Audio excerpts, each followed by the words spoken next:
Friends, എന്തൊക്കെയാണ് വിശേഷം? എല്ലാവരും സുഖമായിരിക്കുന്നോ? അപ്പോൾ ഇന്നൊരു റെസിപ്പി വീഡിയോ ആണ്. അപ്പോൾ ഞാൻ കടയിൽ പോയപ്പോൾ കുറച്ച് നാടൻ കപ്പ കിട്ടി. അവർ കടക്കാരൻ പറഞ്ഞു നല്ല നാടനാണ്, ഇന്ന് രാവിലെ എത്തിയിട്ടേ ഉള്ളൂ, നല്ല കപ്പയാണ് എന്നൊക്കെ പറഞ്ഞ് തന്നതാണ്. ശരിക്കും കഴിക്കുമ്പോഴും നല്ല ടേസ്റ്റ് ഉണ്ട്. അവർ പറഞ്ഞാൽ ശരിയാണ്, നല്ല കപ്പയായിരുന്നു. അപ്പോൾ ആ കപ്പ വാങ്ങിയതിന് ശേഷമാണ് ചിക്കനിലേക്ക് മനസ്സ് പോയത്. അപ്പോൾ എന്നാൽ ഇന്ന് ചിക്കൻ കറിയും കപ്പയും പുഴുങ്ങാമെന്ന് വിചാരിച്ചു. അത് ഒരു വാഴയിലയിലാക്കിയിട്ടാണ് ഞങ്ങൾ കഴിക്കുന്നത്. അപ്പോൾ നമ്മളിതാ കപ്പയൊക്കെ മുറിച്ച് സെറ്റാക്കി ഞാൻ കുക്കറിലേക്കാണ് ഇടുന്നത്. കുക്കറിലിട്ട് ഒരൊറ്റ വിസിൽ എടുത്താൽ മതി. അപ്പോൾ വെള്ളമൊക്കെ ഒഴിച്ച് പാകത്തിന് ഉപ്പും ചേർത്തിട്ട് ഒരൊറ്റ വിസിൽ മതി.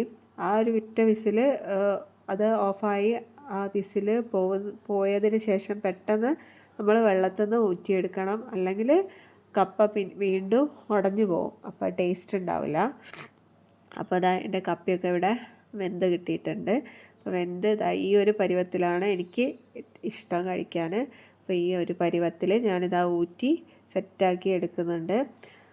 അപ്പോൾ ഇതിൻ്റെ കൂടെ കഴിക്കാൻ നമുക്കൊരു അടിപൊളി ചിക്കൻ കറി വെച്ചാലോ? അപ്പോൾ ചിക്കന് കുറച്ച് ചാറോട് കൂടിയിട്ട് തന്നെയല്ലേ കപ്പയ്ക്കൊക്കെ ടേസ്റ്റ്, കുറച്ച് ചാറൊഴിച്ചിട്ട്.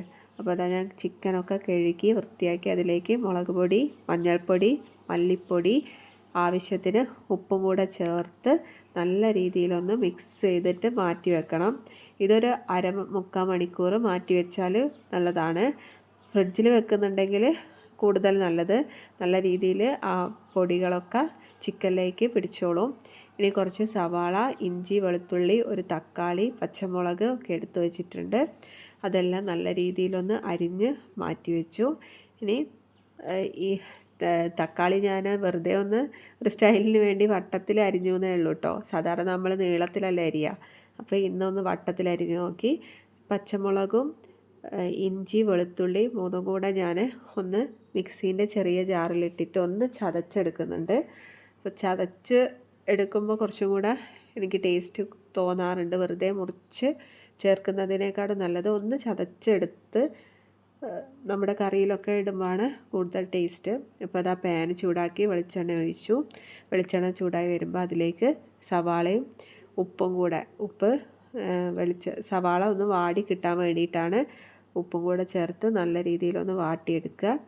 ഈ സമയത്ത് നമ്മൾ ചതച്ച് വെച്ച ഇഞ്ചി, വെളുത്തുള്ളി, പച്ചമുളക് അത് ചേർത്ത് കൊടുക്കുക. ഇതും കൂടെ ചേർത്ത് നല്ല രീതിയിലൊന്ന് വഴറ്റിയെടുക്കുക.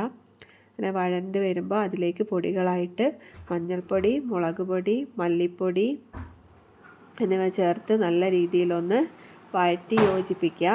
ഇതൊന്ന് മൂത്ത് വരുമ്പോൾ അതിലേക്ക് നമുക്ക് മാറ്റിവെച്ച ചിക്കൻ ചേർത്ത് നല്ല രീതിയിലൊന്ന് വഴറ്റി യോജിപ്പിച്ച് കുറച്ച് കറിവേപ്പിലയും കൂടെ തൂവി കൊടുത്തിട്ട് മൂടി വെച്ച് ഒരു 2 മിനിറ്റ് വേവിച്ചെടുക്കുക. അതൊന്ന് 2 മിനിറ്റ് ഒന്ന് ചൂടാക്കി എടുത്താൽ മതി. ഇനി മൂടി തുറന്ന് അതിലേക്ക് ഞാൻ ചൂടുവെള്ളമാണ് ഒഴിക്കുന്നത്. ഞാൻ നേരത്തെ ചൂടുവെള്ളം എടുത്ത് വെച്ച് അതിൻ്റെ മുന്നേ ഒന്നുകൂടെ ഒന്ന് ഇളക്കി യോജിപ്പിച്ച് കൊടുക്കുന്നുണ്ട്. മസാലയൊക്കെ ഈ ചിക്കൻ കഷ്ണങ്ങളിലേക്ക് മൊത്തം എത്താൻ വേണ്ടിയിട്ടാണ് ഒന്നുകൂടെ മിക്സ് ചെയ്ത് അതിലേക്ക് ഞാൻ നേരത്തെ ചിക്കൻ മാഗ്നേറ്റ് ചെയ്യാൻ വെച്ച പാത്രത്തിലേക്ക് തന്നെ ചൂടുവെള്ളം ഒഴിച്ച് ആ വെള്ളമാണ് കേട്ടോ ഒഴിച്ചു കൊടുത്തത്. അപ്പോൾ നമ്മുടെ പാകത്തിന് വെള്ളം ഒഴിച്ചു, മൂടി വെച്ച് വേവിച്ചു. ഒന്നുകൂടെ ഒന്ന് തുറന്ന് നോക്കി ആ തള വരുമ്പോൾ ഒന്നും കൂടെ ഒന്ന് ഇളക്കി യോജിപ്പിക്കണം. അങ്ങനെ ഇളക്കി യോജിപ്പിച്ച് അതിലേക്ക് ഞാൻ നമ്മൾ വട്ടത്തിലരിഞ്ഞ തക്കാളി കഷ്ണങ്ങൾ ഇട്ട് കൊടുക്കുകയാണ്. സാധാരണ നമ്മൾ നീളത്തിലാണ് അരിയാറ്. ഇപ്പോൾ ഒരു വെറൈറ്റിക്ക് ഞാൻ വെറുതെ നമ്മൾ റെസ്റ്റോറൻറ്റിലൊക്കെ പോകുമ്പോൾ കിട്ടാറില്ലേ വട്ടത്തിലരിഞ്ഞ തക്കാളി, നല്ല രസമുണ്ട് കേട്ടോ. അപ്പോൾ അങ്ങനെ വട്ടത്തിലരിഞ്ഞ് ഓരോ തക്കാളിയായിട്ട് ഇങ്ങനെ വെച്ച് കൊടുത്തു.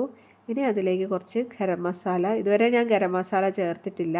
അപ്പോൾ ഇപ്പോഴാണ് ഈ സമയത്ത് ഞാൻ ഗരം മസാല ചേർത്ത് ഒന്ന് ആ പൊടിയൊക്കെ കറിയിൽ മൊത്തം ആവുന്ന രീതിയിലൊന്ന് മിക്സ് ചെയ്ത് ഇളക്കി സെറ്റാക്കി കൊടുത്തതിന് ശേഷം മൂടി വെച്ച് ഒരു മീഡിയം ടു ലോ ഫ്ലെയിമിലിട്ട് ഒന്നും കൂടി ഒന്ന് നമ്മൾ വേവിച്ചെടുക്കണം. അപ്പോൾ ഇതാ നമ്മുടെ ഈസി ആൻഡ് ടേസ്റ്റി ചിക്കൻ കറി ഇവിടെ റെഡിയായി കിട്ടിയിട്ടുണ്ട്. അപ്പോൾ ഇങ്ങനെ ഉണ്ടാക്കാത്തവരൊക്കെ ഒന്ന് ഉണ്ടാക്കി നോക്കുക. ഇനി നമുക്ക് കഴിക്കാം. നല്ല വാഴയിലയിൽ നാടൻ കപ്പപ്പുഴുക്ക് വിളമ്പുന്നുണ്ട്. അതിലേക്ക് നമ്മുടെ ചിക്കൻ കറി ഒഴിച്ചു കൊടുക്കുകയാണ്. ചിക്കൻ കറിയൊക്കെ നല്ല തണിഞ്ഞപ്പോൾ ഒന്ന് വറ്റി കിട്ടിയിട്ടുണ്ട്. അപ്പോൾ അത് ആ കുറുകിയ ചാറോട് കൂടിയിട്ട് നമുക്ക് കപ്പയും ചിക്കൻ കറിയും കഴിക്കാം.